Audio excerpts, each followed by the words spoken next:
నాకు ఊళ్ళో ఇప్పటికే మంచి పేరు ఉంది. నన్ను అట్లా వేయకు, నీ దండం పెడితే నీ కాలు మొక్కుతా, నాకు లగ్గం అయ్యేది ఉంది. ప్లీజ్ నన్ను అర్థం చేసుకో. అబ్బద్దు.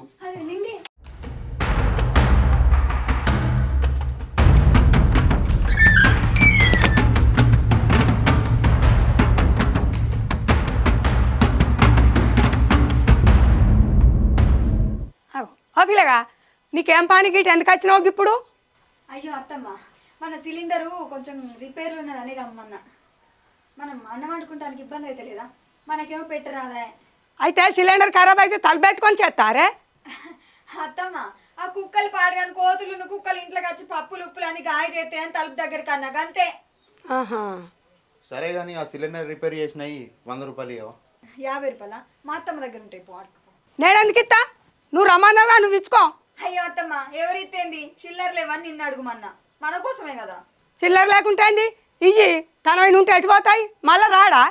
అయ్యో 100 రూపాయల కోసం లొల్లి పెట్టుకోకుర్రి, మళ్ళీ వచ్చినప్పుడు ఇద్దుతి.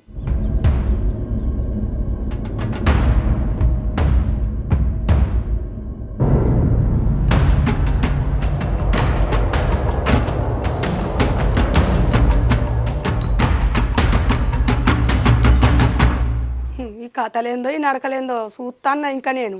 ఏందత్తమ్మ చూసేది? ఏం మాట్లాడతాను? సిలిండర్ ఖరాబ్ అయిందని రమ్మన్నా, కోతుల తలుపు దగ్గర కన్నా దాంట్లో తప్పేమున్నది? కాదు, సిలిండర్ ఖరాబ్ అయితే అందరు తలుపులు పెట్టి చేసుకుంటారా? అవునే, తలుపులు ఎరబెట్టి చేయించుకోవాలి. చూసిన వాళ్ళు ఏమనుకుంటారా? నువ్వేంటాను ఇక చూసిన వాళ్ళనేరా? ఎందుకు ఎక్కువ తక్కువ మాట్లాడలేస్తాను? సపరేకుండు.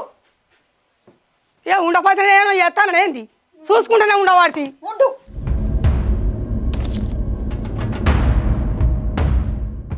అబ్బాబ్బా, ఏమాడిది ఇసొంటి ఆడిది ఎవరైనా చెప్పు తింటుందా? ఎవరికి లేవు సిలిండర్లు, దీనికే ఉన్నాయి. తలుపులు పెట్టి చేయించుతుంది. అబ్బో ఆడిది.